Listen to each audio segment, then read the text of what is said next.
సిబిఐకి ఇవ్వండి. సిబిఐ వాళ్ళు నిగ్గు తేలుస్తారు ఎవరు ఎక్కడ ఎంత లిక్కరు ఏం కథ అని.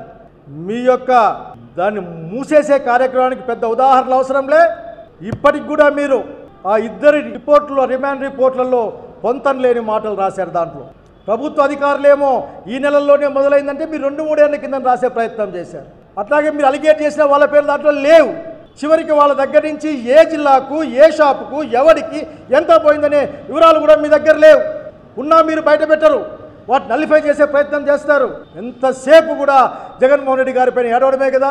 ఇప్పటికైనా అర్థమైందా జగన్మోహన్ రెడ్డి గారి లిక్కర్ పాలసీలో ఉన్న ఔన్నత్యం ఏదో? ఈ రాష్ట్రానికి సంబంధించిన అభివృద్ధి గురించి అభివృద్ధి అంటే ప్రజలకు సంబంధించిన ఎకరాలు ఊరికే ₹1 ₹10 అట్లా ఇచ్చేయడం కాదు.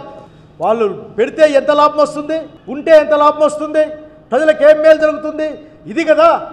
కాబట్టి దయచేసి చెడ్డ రాజకీయాలకి ముగింపు పలకండి. ఏమి చేయలే మీరు ఇంతవరకు.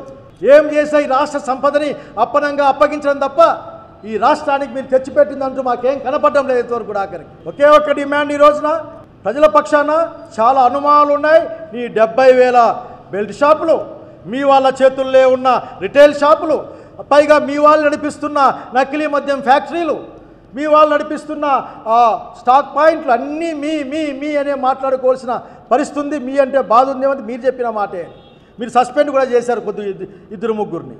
ఇంత దుర్మార్గమైన ఆలోచనని మానేసి ముఖ్యంగా డీసీఎం గారు మాట్లాడాలి. డీసీఎం గారు మామూలుగా తప్పించుకొని తిరుగుతూ ఉన్నారు. ఓన్లీ ఒక ఈవెంట్లో ఒక మాట మాట్లాడడం, లేదంటే వాళ్ళ పార్టీ కార్యకర్త సమావేశంలో ఆ శుద్ధులు చెప్పడం, వెళ్ళిపోవడం.